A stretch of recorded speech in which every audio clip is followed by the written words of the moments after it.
Vincent from the Walled Lake Penny Saver. And I'm Drew Edwards from the Downriver Mop. And we're the Dollar Show Critics. And we go to the theaters where the floors are stickier than Mario Lopez's hair. Sorry about that, Slater. This week's Dollar Show is Marley and Me, starring Jennifer Aniston and Owen Wilson.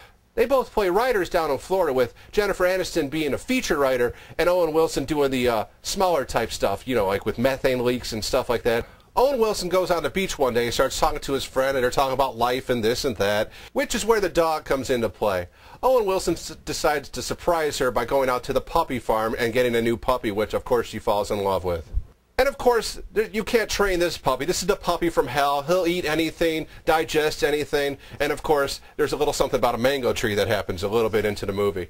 While at the paper, Owen Wilson gets a promotion to be a columnist at the newspaper, and he decides to put the hilarious anecdotes of his wife and Marley inside there, which everybody just eats up and adores.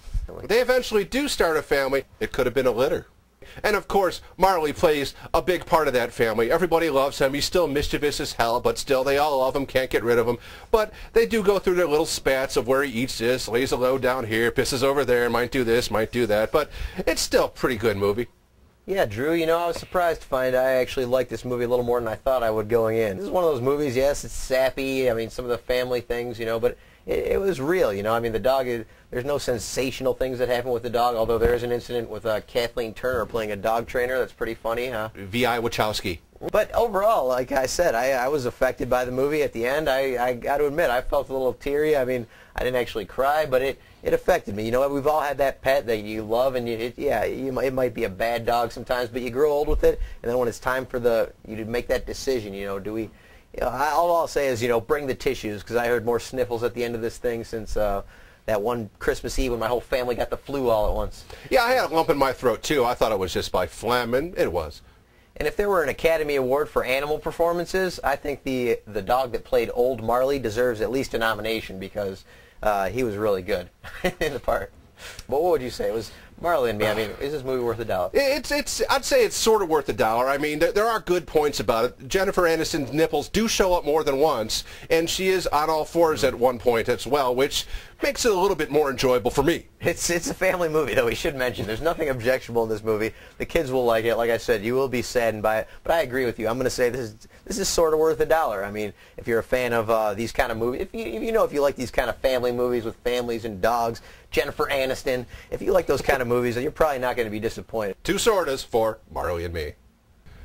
For our DVD pick this week, I'm going to go a complete 180 from Marley and Me, the family-friendly, and go with the 1985 horror cult classic Re-Animator. If you haven't seen it, it's basically one of those movies where a doctor discovers a serum that brings dead people back to life, although they're not too happy when they come back to life, and they're not too cooperative to get back into regular society.